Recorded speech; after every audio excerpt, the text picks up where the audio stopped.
grabado un mensaje del pastor Orlando sobre el tema de la restauración de la familia. Es el primer mensaje en una serie de dos, en base 80. La palabra profético o profética está adquiriendo para nosotros en estos tiempos un significado de relieve. Profético se dice de esa cualidad que anticipa con seguridad, con firmeza algo, y luego ordena la vida conforme a eso.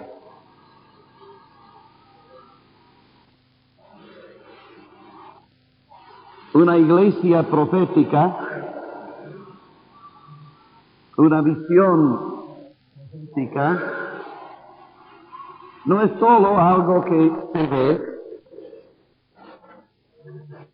es algo que por anticiparlo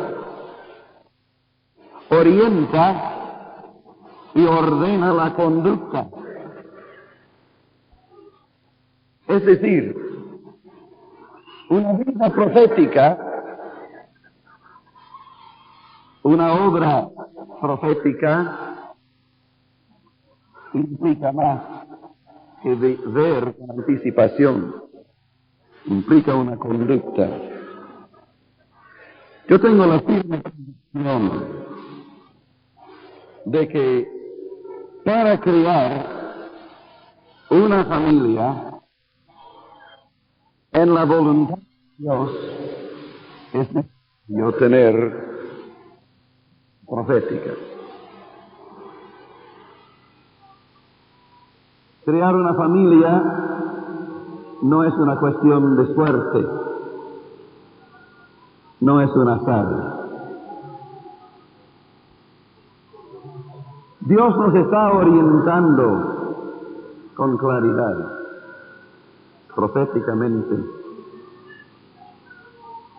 cómo criar nuestras familias. Y siento en mi corazón, al igual que todos mis hermanos aquí en la plataforma, y un buen número, quizás todos, de los presentes aquí adelante, siento un profundo agradecimiento a Dios por lo que Él está haciendo en nuestras familias. Gracias a Dios.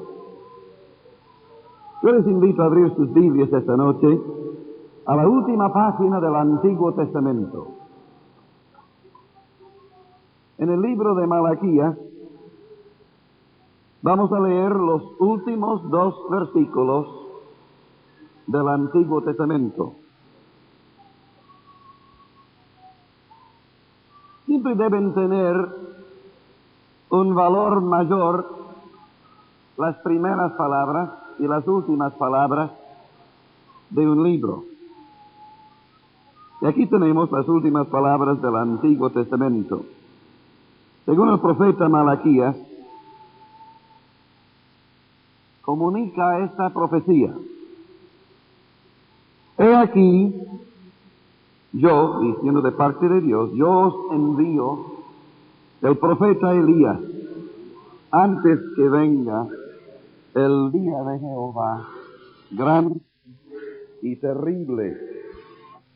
Él hará volver el corazón de los padres hacia los hijos, y el corazón de los hijos hacia los padres. No que yo venga y hiera la tierra con maldición. Otra vez, este último versículo. Él, el corazón de los padres hacia los hijos, y el corazón de los hijos hacia los padres. No sea venga y hiera la tierra con maldición. un versículo más que es de este pasaje de Isaías en Lucas. El Evangelio según San Lucas, capítulo 1, el versículo 17. E irá delante de él con el espíritu y el poder de Elías, para hacer volver los corazones de los padres a los hijos, y de los rebeldes a la prudencia de los justos, para preparar al Señor un pueblo bien dispuesto. Ustedes notarán que a menudo en el Nuevo Testamento, cuando citan pasajes del Antiguo, toman ciertas libertades. Evidentemente, el que cita el pasaje no siente una necesidad, una esclavitud, a dar literalmente el mismo texto, sino que a veces da más bien una interpretación del texto, una interpolación, o casi una paráfrasis. Nos interesa lo que encontramos en común en estos dos versículos, como también las diferencias. Lo que encontramos en común es esta tremenda verdad que Dios dice a su pueblo, primero por Malaquías, y luego cuando nace Juan el Bautista, en cumplimiento de esa profecía, se anuncia de nuevo que Dios va a cumplir lo que pasó hace 400 años. ¿Qué nos prometió? De su ministerio profético, Dios cumplirá un propósito específico. Y Él da cierto aspecto de su ministerio con estas palabras. Este hombre, este ministerio profético, hará volver los corazones de los padres hacia los hijos, y los corazones de los hijos hacia los padres. Él hará volver. Eso habla de restaurar algo que se ha perdido o que ha perdido su valor, se ha deteriorado. Luego dice dos razones por qué este ministerio de restaurar buenas relaciones en la familia. Las razones, dos razones, por qué este ministerio es esencial. Noten la diferencia entre los dos. Malaquías dice, es una advertencia. No sé que yo venga y hiera la tierra con maldición. Vale decir que la restauración de buenas relaciones en la familia salvará a la familia del desagrado y destrucción divinos. Dios cifra la salvación de la destrucción de la nación en la restauración moral, espiritual, ética de la familia. ¿Hemos entendido esto? Otra manera de decirlo es que hay una fuerte implicación. Que si en una nación, específicamente aquí, por supuesto está hablando de la nación judía, que había recibido tanta luz de parte de Dios sobre las familias, si no hay una reestructuración de sus vidas según esos preceptos y ordenanzas de Dios, Dios mismo se hará cargo de herir la tierra. No nos debe sorprender porque una vez lo hizo. Y justamente por la destrucción, el ruin de la familia, Dios advirtió a Noé, quien halló gracia en los ojos de Dios, que Dios iba a destruir la tierra por su gran corrupción, y señaló especialmente la corrupción en la familia. Nuevamente Dios advierte, si no, escuchen bien hermanos esta verdad porque es importante hoy, si no experimentamos una profunda restauración en las familias, nos espera un juicio de Dios. No creo que la advertencia es demasiado seria o pesada.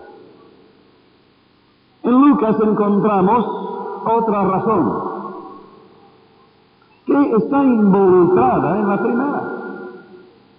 Lucas dice que esto tiene que suceder para preparar al Señor un pueblo bien dispuesto. Aquí implica Lucas que no puede haber una orientación adecuada del pueblo para servir los intereses del Señor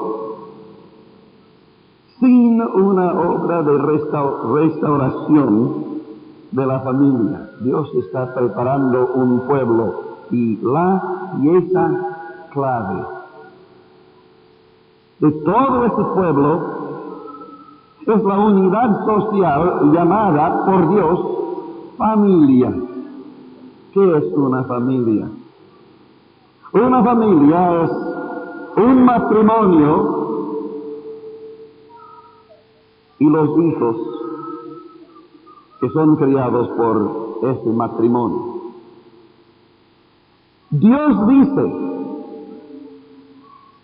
que esa unidad, ese elemento, es la pieza clave para la formación de un pueblo bien dispuesto. ¿Ustedes comprenden entonces por qué damos tanta atención a esta cuestión de la familia? Porque, por un lado, estamos así colaborando con Dios en la formación de un pueblo. Y un pueblo se compone no solo de una masa de individuos, de personas, sino de un conjunto de familias. Un pueblo se compone de un conjunto de familias. Repitan eso conmigo, por favor. Un pueblo se compone de un conjunto de familias. Y por el otro lado, el énfasis sobre la familia se debe a una profunda preocupación para que el Señor no tenga que ejecutar sobre la tierra un juicio, una destrucción.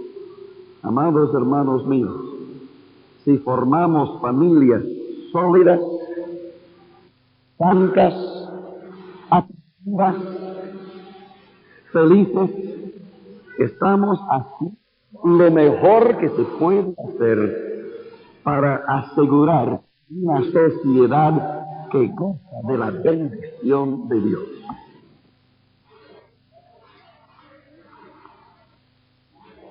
Hay una evidente necesidad de restauración de la familia. Yo no voy a detenerme mucho en este punto.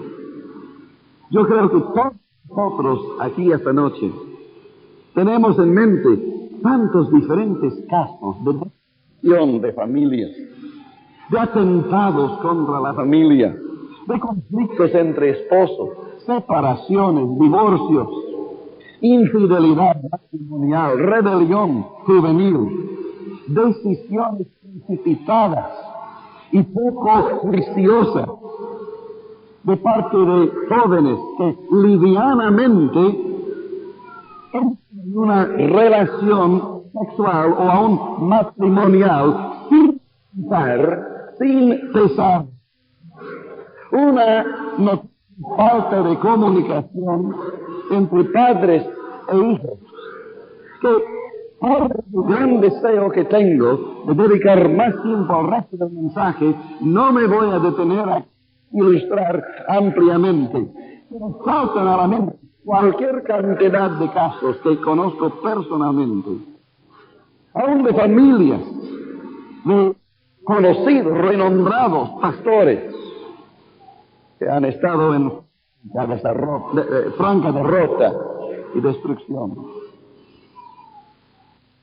He tenido que tratar como pastor, que literalmente me han hecho llorar, y yo sé que todos los pastores aquí presentes comparten conmigo esta misma pena. Esta necesidad no revela la verdad de Dios, pero sí hace más urgente la necesidad de una restauración de la familia. Nosotros, como movimiento de renovación, a través de unos cuantos años, y usted es claro entre todos los que nos conocen, hemos dado a esta cuestión de la familia una importancia preponderante, a tal punto, algunos, escuchando a varios de nosotros tras vez sobre la familia, han dicho cosas como: ¿cuándo se va a acabar este rollo? Mira, si yo he oído todo lo que hay por oír sobre el tema. Hasta cansancio. Hemos hablado, hemos orientado, y les advierto a todos que seguimos haciendo esto. Y desde la oscuridad nos han advertido que si insistimos mucho sobre una conducta recta y justa, que gracias de eso estamos viendo cada vez más la bendición de Dios, no simplemente en cuanto a cantidad de gente, sino en familias bien formadas, familias enteras convertidas y bautizadas, matrimonios en sus vidas, hijos que arreglan cuentas con madres y padres que se reconcilian con sus hijos. Todo esto nos anima a seguir con firmeza con esa visión profética que el Señor hace años está haciendo resonar en nuestras vidas. Y especialmente porque hemos entendido tres cosas. Hemos entendido, primero, que no puede haber iglesia estable, pujante, fuerte, sin familias que reúnen esas cualidades. Bien me acuerdo de un caso específico que ocurrió en una conversación en otro país de América Latina, con un joven, que cuando comencé a preguntarle sobre la situación en su congregación, que le tenía bastante desalentada, le pregunté cuántos miembros había en la congregación. Me dijo, más o menos 100 personas. De esas 100, le pregunté, ¿cuántas familias están representadas? Me dijo, después de pensar, 4. Me hizo otra pregunta, ¿cuántas familias de esas 4 son firmes, estables? Me dijo, ninguna. No hacía falta preguntarle más. Él me contestaba que la situación en la congregación era pésima, desalentadora. La gente no evangelizaba, no había base económica, no había espíritu animado en la congregación, pues evidentemente personas, en vez de haber sido simplemente 100 personas, hubieran representado 20 familias, el cuadro ha sido muy diferente. ¿Me comprenden? La iglesia del Señor es un conjunto de familias. La iglesia del Señor es un conjunto de familias. Desde hace muchos años, cuando la gente me pregunta cuántos tenemos en la congregación nuestra, yo siempre les pregunto por el número de familias. Siempre. Algo me ha llamado la atención hasta entender que se cuentan las cosas. Cuando veo una congregación formada en base a una juventud, un buen grupo de mujeres bien dispuestas, o cualquier otro elemento parcial de la sociedad, que siempre, cuando tengo oportunidad, siempre les advierto, miren, pongan bases sólidas, porque así no se edifica la iglesia del Señor, sino con familia. Voy a llegar a eso un poquito más adelante, pero quiero decir y reenfatizar que si los pastores, los siervos de Dios, no nos dedicamos con afán, con valor, con fe, con convicción a la formación de familias, no tenemos nada estable. Todo se derrumba. La segunda razón que nos ha motivado a dar gran importancia a este tema es porque una familia estable, feliz, atractiva, es el mejor medio para comunicar la gracia y la verdad de Dios al mundo. Nada mejor, nada hay mejor. Ni el mejor evangelista, ni la más famosa propaganda, ni el mejor tratado, ni el mejor libro hará el trabajo de familias bien formadas en comunicar la gracia y la verdad de Dios al mundo. Por una sencilla razón, allí se vive y se ve la consecuencia de lo que se vive. Siempre, 24 horas del día, todos los días del año, los vecinos saben cómo vivimos. Pero justamente como es una manera, un medio que lleva tiempo, los que estamos más apresurados no queremos esperar el resultado del testimonio de la familia. Y allí está el gran problema en el reajuste de muchas congregaciones y en la mentalidad de muchos pastores. Quieren apurar las cosas, no tienen tiempo para esperar la formación de las familias, pero al apurar las cosas se pierde tiempo, se pierde terreno, los años pasan y ya no hace falta tener visión profética porque ya tenemos a la vista la diferencia. Puedo citarles muchos casos de pastores que hace 5, 10 años se dedicaron con toda convicción a la formación de familias.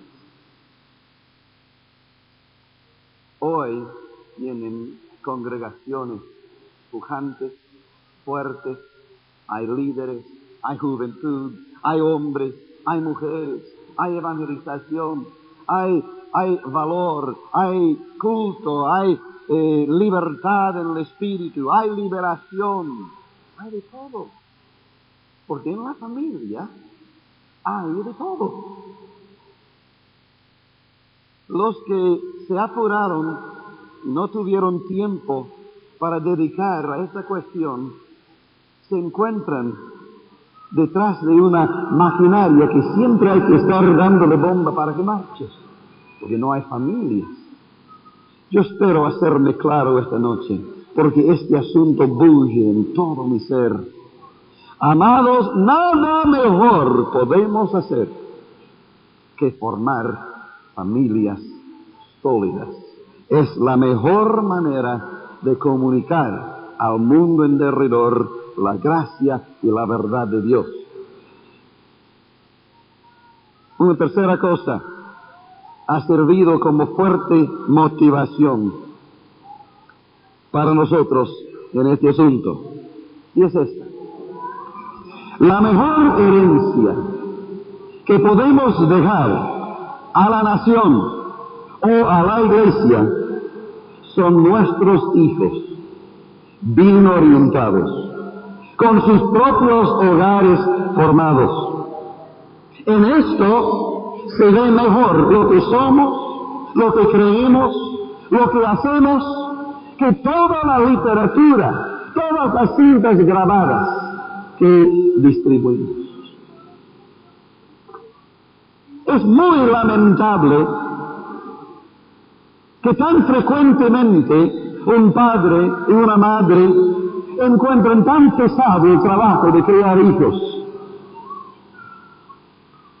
Y se escucha a menudo un comentario como que, ay, qué contento voy a ser cuando son grandes los hijos y no tengo más esta preocupación. No se dan cuenta en ese momento que cuando son grandes les van a traer más preocupación aún. Qué diferente es hacer caso al Señor, dedicarse con amor, con fe, a la crianza de esos hijos cuando son pequeños, para que cuando son grandes no solo no traigan preocupación, sino que traen alegría y contentamiento y un sentido de consecuencia vital a los padres. Los hijos se levantan y llaman a su madre bendita, honran al nombre de su padre. ¡Qué mejor, queridos, qué mejor! Vuelvo a decir, quizás el peor enemigo en todo este proceso es el apuro. No se puede apurar la crianza de hijos. Dios nos da con cada hijo apenas 18 o 20 años. Apenas digo.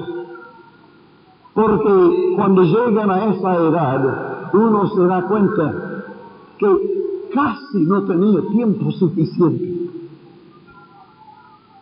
Yo tengo dos que pasan esa edad y dos que están muy cerca de esa edad. Mi Señor y yo nos hemos dado cuenta que apenas 18 o 20 años es suficiente si hay una dedicación seria, firme, con fe y amor. Y si uno no aprovecha 5 o 10 de esos años, es muy fácil que pierda toda la batalla.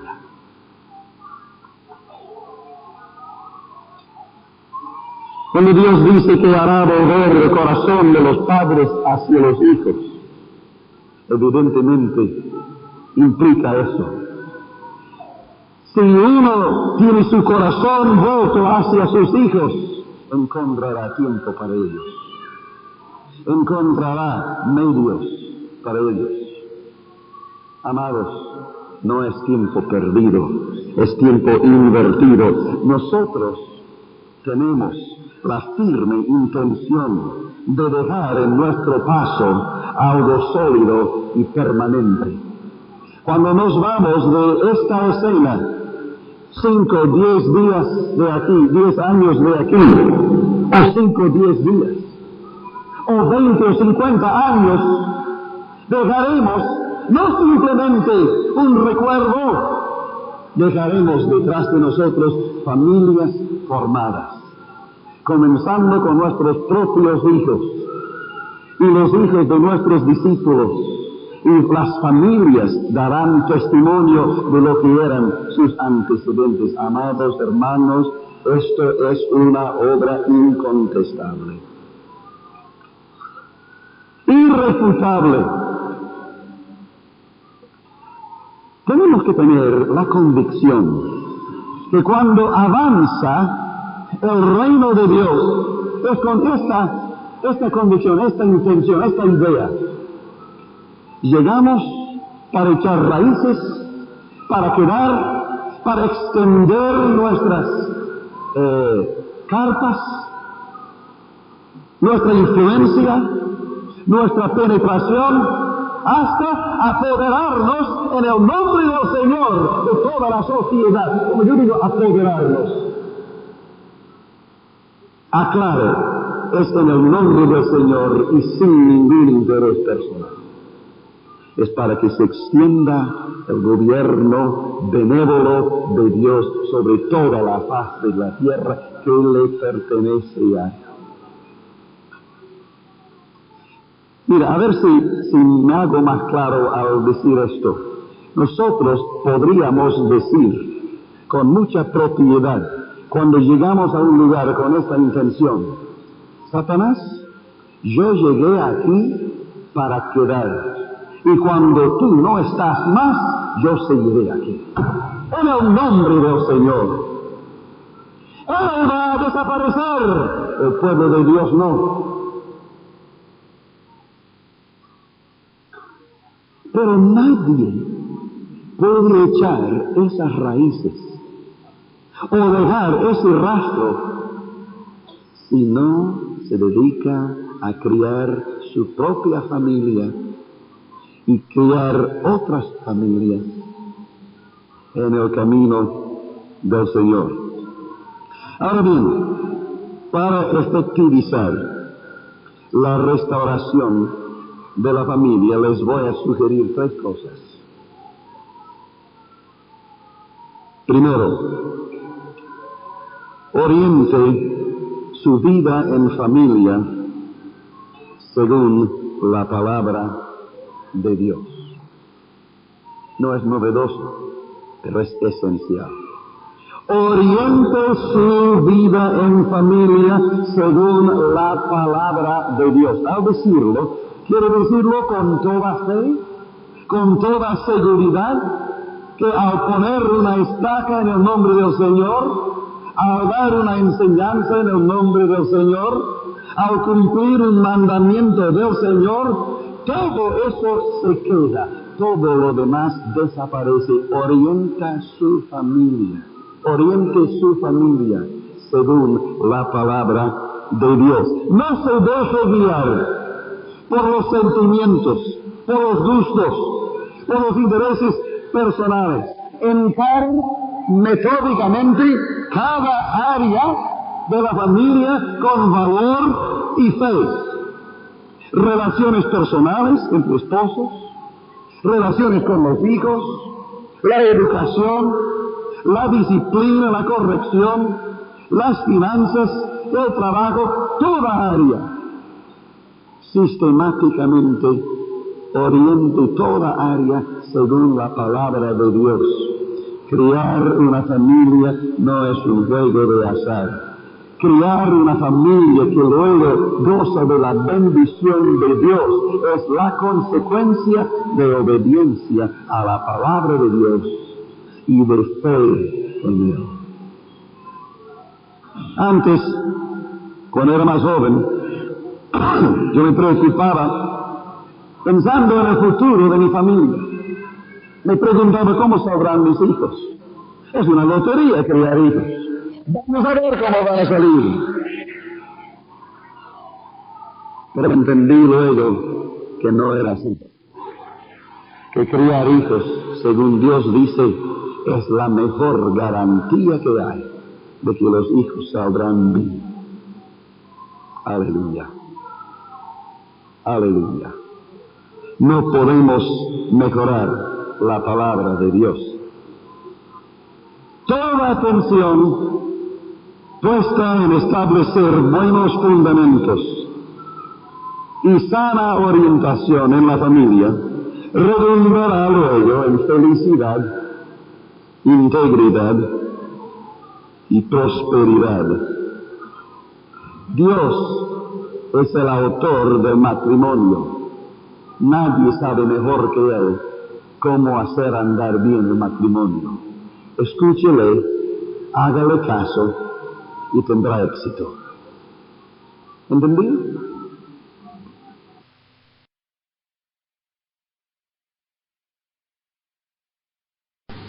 Dios es el Padre perfecto. Nadie sabe criar hijos mejor que Él. Escúchele, hágale caso, lea y estudie la palabra de Dios para entender todo lo que Dios dice sobre la cuestión y haga así exactamente y tendrán éxito.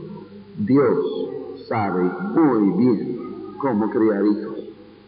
El afán de los hombres modernos de encontrar alternativas viables para la vida en familia es el resultado de no haber obedecido a Dios. Y solamente muestra su terrible confusión, su desorientación. Y cualquiera debe entender que cuando escucha a una persona confundida, no hay que hacerle caso. Si quieren saber cómo llevar un buen matrimonio, hable a un buen matrimonio que lleva un buen matrimonio hace unos cuantos años. Aprenderá sabiduría. Si quiere saber cómo criar hijos, hable de un matrimonio que ya crió hijos y que le salieron bien y aprenderá sabiduría.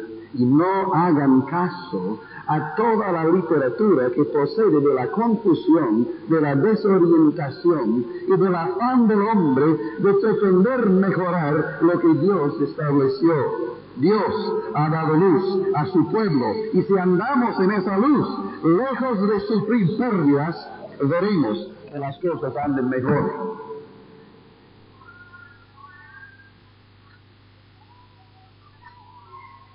Una de las cosas que más me agrada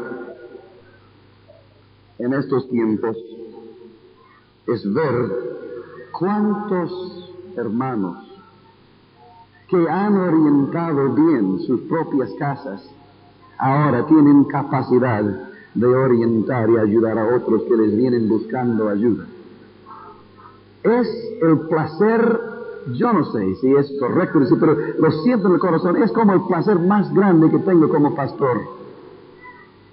Verme rodeado de unas cuantas familias que durante años, yo con otros, estábamos dándoles una sana orientación para sus familias.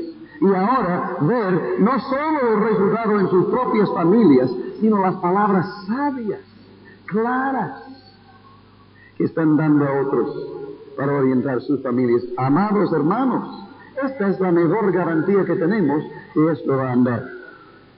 ¿Me oyeron? Familias sólidas, firmes. Digo escuetamente, muy escuetamente lo que Dios nos ha dicho.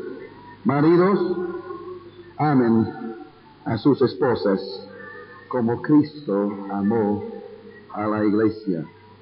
Esposas, honren a sus maridos y colaboren con ellos. Hijos, honren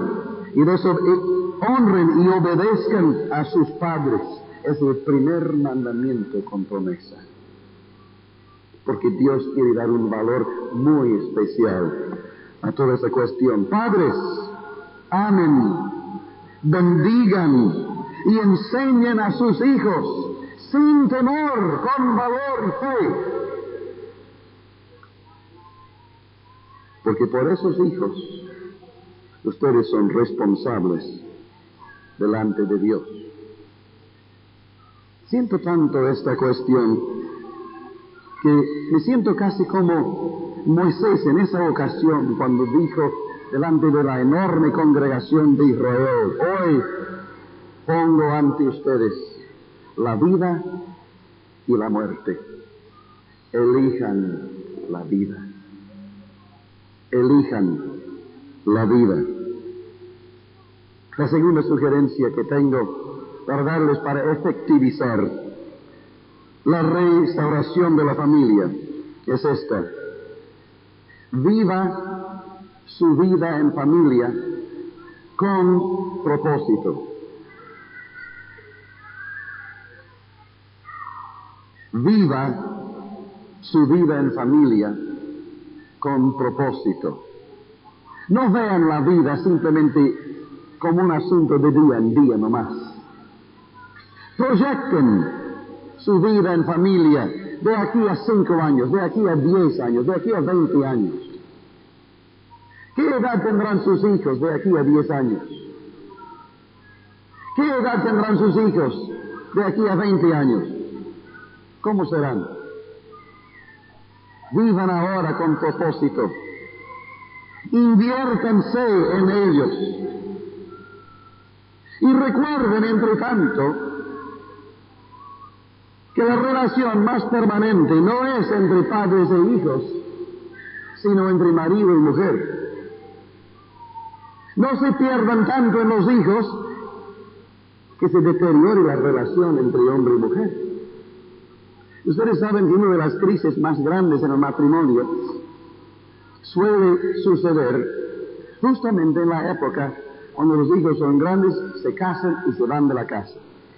Si el matrimonio no ha desarrollado entre sí una buena relación de entendimiento, de amor, de disposición el uno para con el otro, de pronto encuentran que cuando no hay nada en medio como los hijos para mantenerlos, comienzan a descubrir que no tienen nada que conversar, nada que hacer en común, y comienzan a distanciarse notablemente. Dedíquense a desarrollar su matrimonio con propósito, pensando en el tiempo de aquí a 10 o 20 años, cuando ya no tendrán hijos chiquitos, cuando todos o casi todos ya estarán casados y quizás lejos de casa, y estarás vos y tu vieja. ¿Será dulce todavía el estar juntos? ¿Será grata la comunión? ¿Los mates tendrán el mismo sabor? Si se dedican a desarrollar una buena relación, las cosas irán de mejor en mejor. Mi amada esposa y yo llevamos más de 27 años de casados. Lo he dicho muchas veces y lo volveré a decir muchas veces. Cada año es más dulce. Cada año es mejor que el anterior. Le amo más que el día que me casé con ella.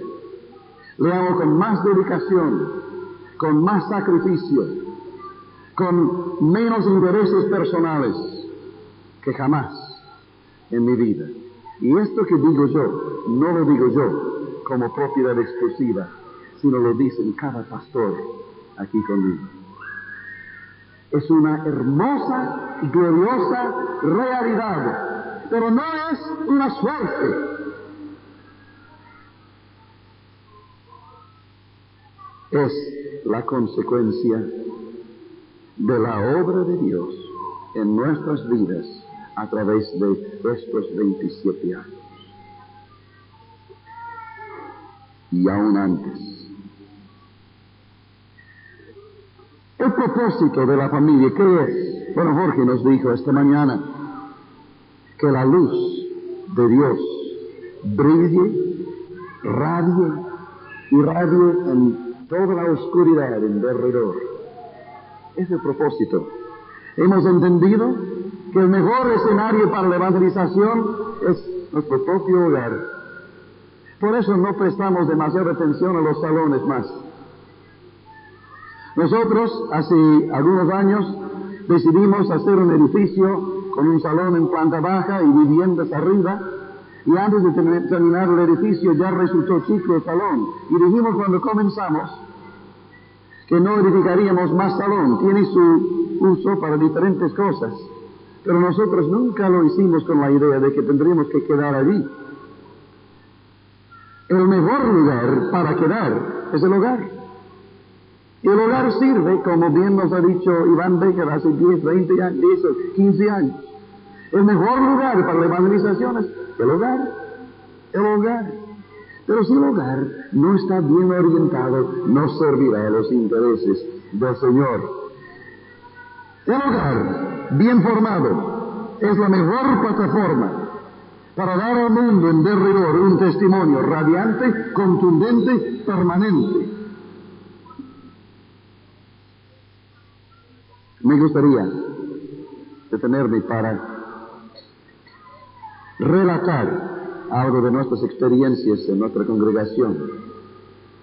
Cuando comenzamos con 3 o 4 familias en el año 68, decidimos de entrada edificar por familias y con familias. No entendíamos mucho en aquel entonces. La luz ha venido a través de los años, pero una cosa ha sido muy cierta y motivo de gran bendición, que el crecimiento de la congregación ha sido por familias, y todavía más, cada vez más debo decir, la gran mayoría, quizás 70-80% de los que se convierten y se bautizan son matrimonios, es decir, juntos, el hombre con su esposa. Es muy común que entren en las aguas del bautismo juntos.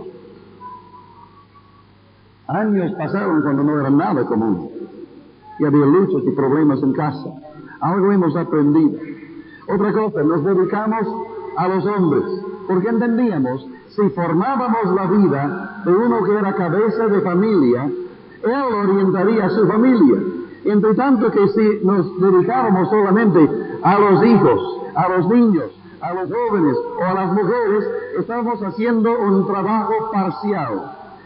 Entonces entendíamos, dedíquense especialmente a los hombres que son cabezas de familia, y así se asientan bases sólidas para la marcha de la obra, y Dios ha bendecido y está creciendo por todas partes. Y vuelvo a decir que no solo en nuestra congregación, sino entre muchos de nosotros.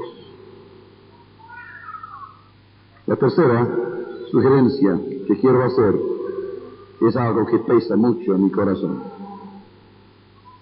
Comunique con valor palabras de redención para las víctimas de destrucción familiar. Es común que lleguen a nosotros familias derruidas, destruidas, descorazonadas, un matrimonio roto, viene la esposa, viene el marido, o viene un hijo descorazonado, o un padre preocupado por la rebelión de su hijo. Todos los pastores saben que es uno de los problemas más comunes que tenemos que tratar. ¿Qué tenemos para ellos? Esto es lo que tenemos: palabras de redención. El amor de Dios redime. Pero deberíamos entender que el amor, la misericordia, la gracia de Dios que comunicamos no es barata, ni fácil, ni sin un elevado costo. No se amedrenten frente a los problemas graves que se presentan.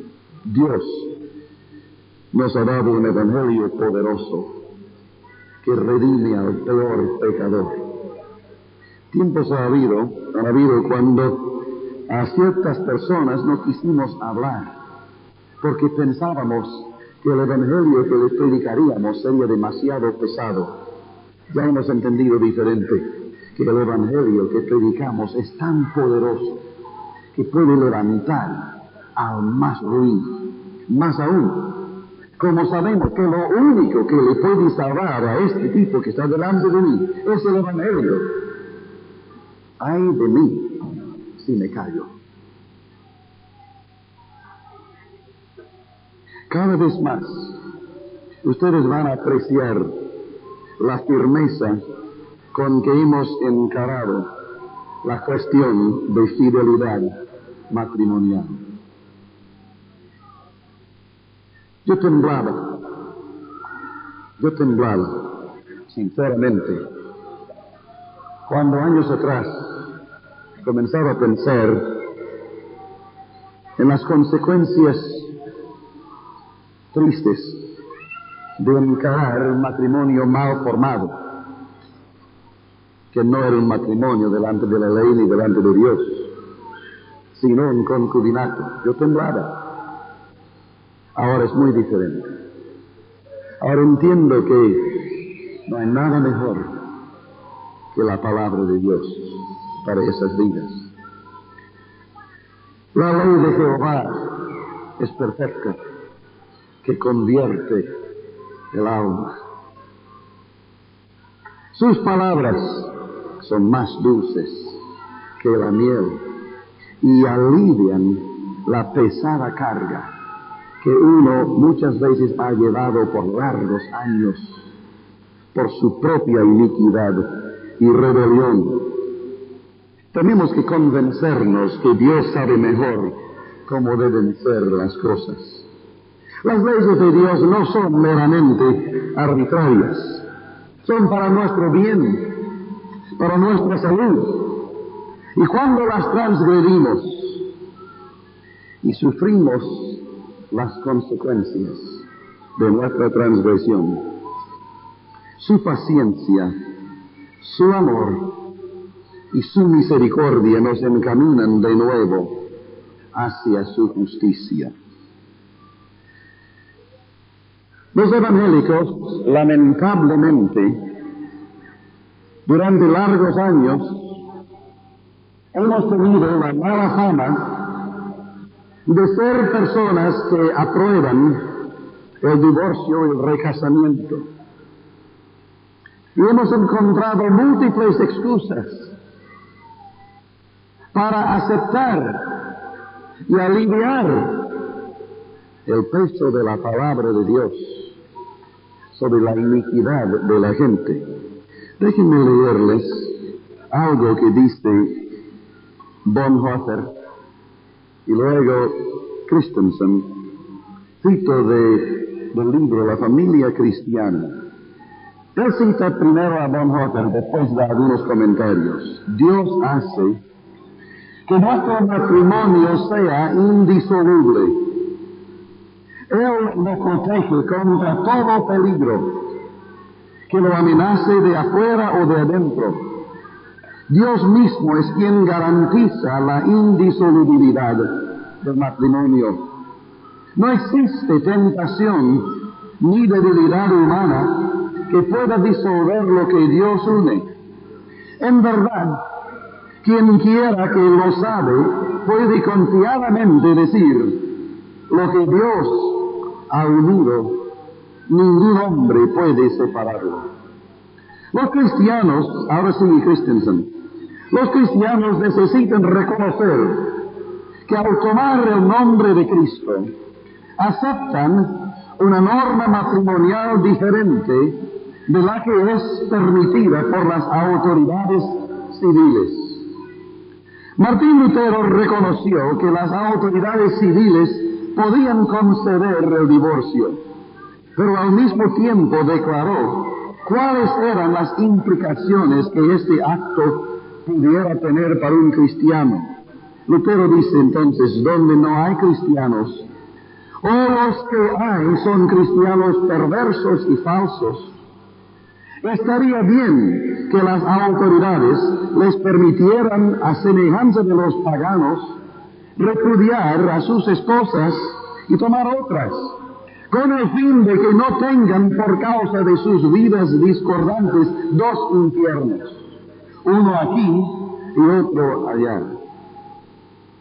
Pero que se les haga saber, a causa de su divorcio, cesan de ser cristianos y se convierten en paganos, y que están en estado de condenación. En oposición, sigue Christensen, en oposición a esto se levanta una objeción que es tan natural que nadie se sorprende de ella. Si los matrimonios son indisolubles, y si el esposo y la esposa están atados el uno al otro de por vida, Entonces un matrimonio desafortunado es un mal de magnitud inexpresable. Sí, así es. Y así debiera ser.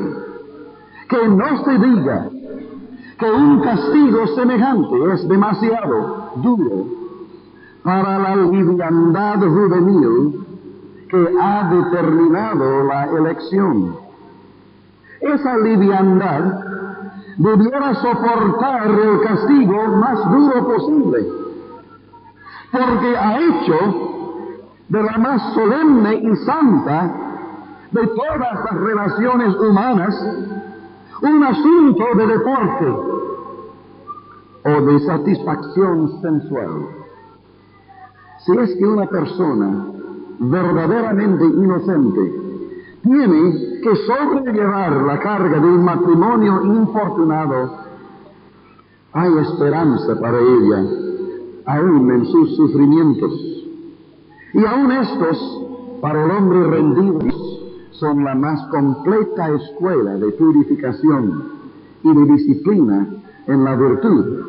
Los años perdidos en cuanto a felicidad terrena resultan en ganancia para la eternidad.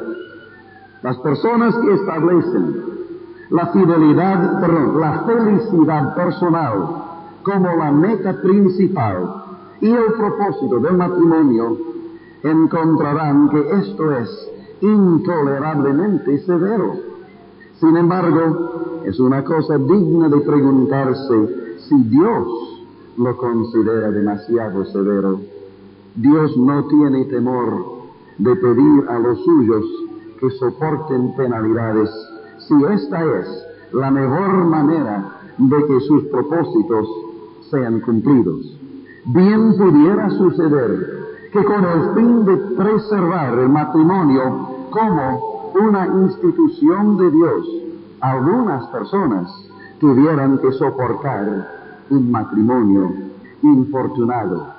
Esto es un mal menor que los quebrantamientos al por mayor de matrimonios que estamos presenciando en nuestros días.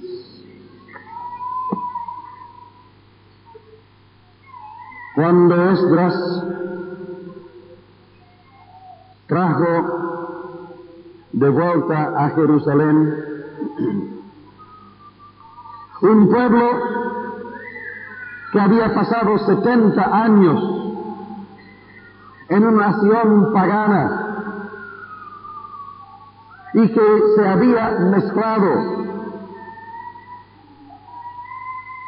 con esa gente pagana y adoptado hábitos y costumbres paganas, entrecasándose con paganos.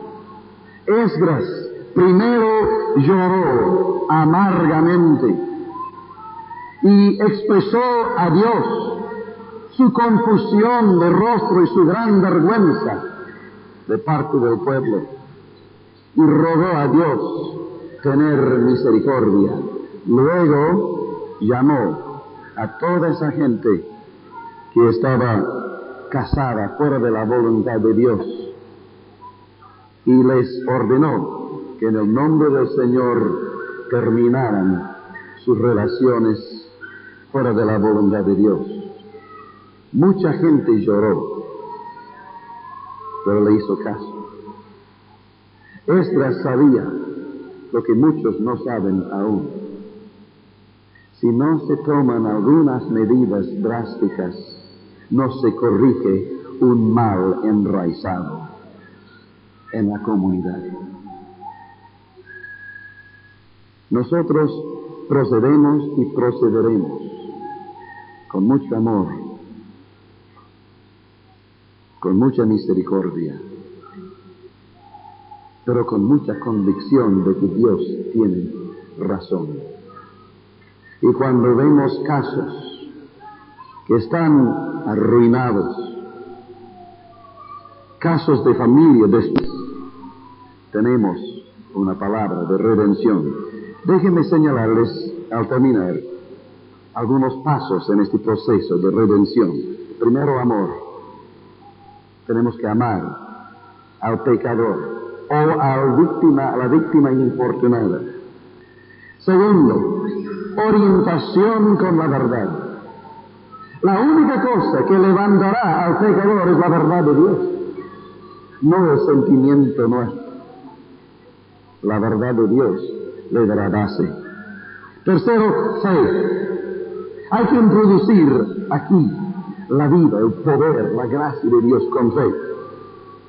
Cuarto, integridad, obediencia a la luz, arrepentimiento, confesión, restitución y finalmente restauración, es decir, adoptar las normas que Dios estableció, ordenar la vida, ordenar la familia delante de Dios. Amados hermanos, es el camino que Dios ha señalado para los suyos.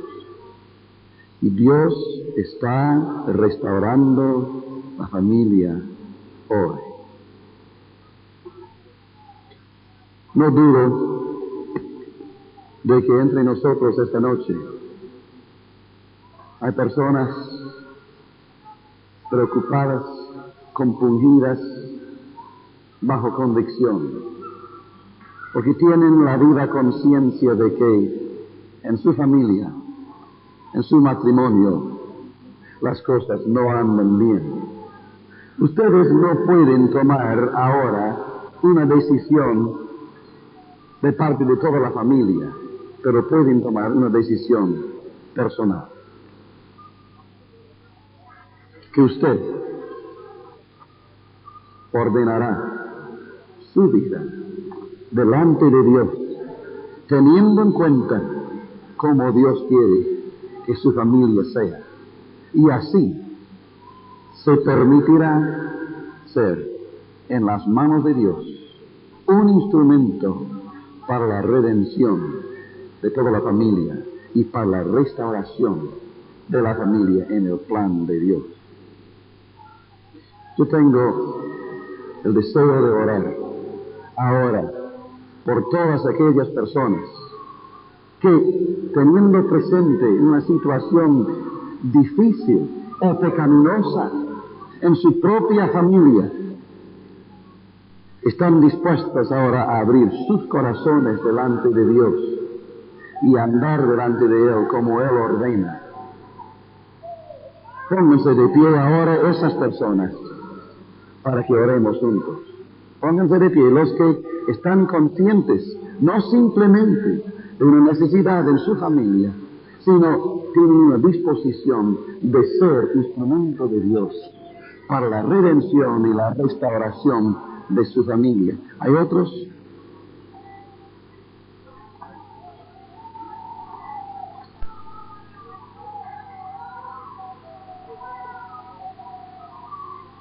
Los demás estemos orando. Esto es un cuadro que nos debe acongojar, pero animarnos en fe, acongojar por las situaciones tristes que viven tantos, pero animarnos con fe, porque aquí hay personas dispuestas a hacer la voluntad de Dios. Y Dios obrará a través de vuestras vidas para su gloria. Tomemos este compromiso delante de Dios. Yo les invito ahora a abrir sus manos al Señor y oremos. Padre amado, Padre nuestro, Padre de luces, Padre de familias, Padre eterno, nos volvemos a ti para que tú obres en nuestras vidas una obra perfecta, total, de limpieza, de arrepentimiento, de integridad, de confesión, de restitución, de obediencia, a fin de que podamos ser instrumentos para efectivizar tu obra en nuestras familias. Pon tu mano, Padre, sobre todos estos que esta noche han indicado su firme disposición de ordenar sus vidas según tu verdad. Y darles a ellos esa profunda convicción de que tú les acompañas en esta tarea, en esta obra que tú mismo has requerido y que tú mismo efectúas. Henos aquí, Señor, instrumentos en tus manos. Obra en nuestras familias. Redime nuestras familias enteras. Maridos, esposas, hijos, padres, nueras, yernos. Oh Padre, hasta la tercera y cuarta generación, que alcance la bendición de Dios, que transforme nuestras vidas, que transforme nuestras familias, a fin de que la tierra conozca la salvación de Dios. En el nombre del Señor Jesús. Amén. Antes de sentarse, quiero decirles una palabra. El Señor está contigo. El Señor está contigo. Cree su palabra. Obedece al Señor. Sé humilde. Confía en que Dios hará una obra perfecta a su tiempo. Disponte para ser todos los días un instrumento humilde y útil en las manos de Dios. Que el Señor les bendiga. Tomen asiento.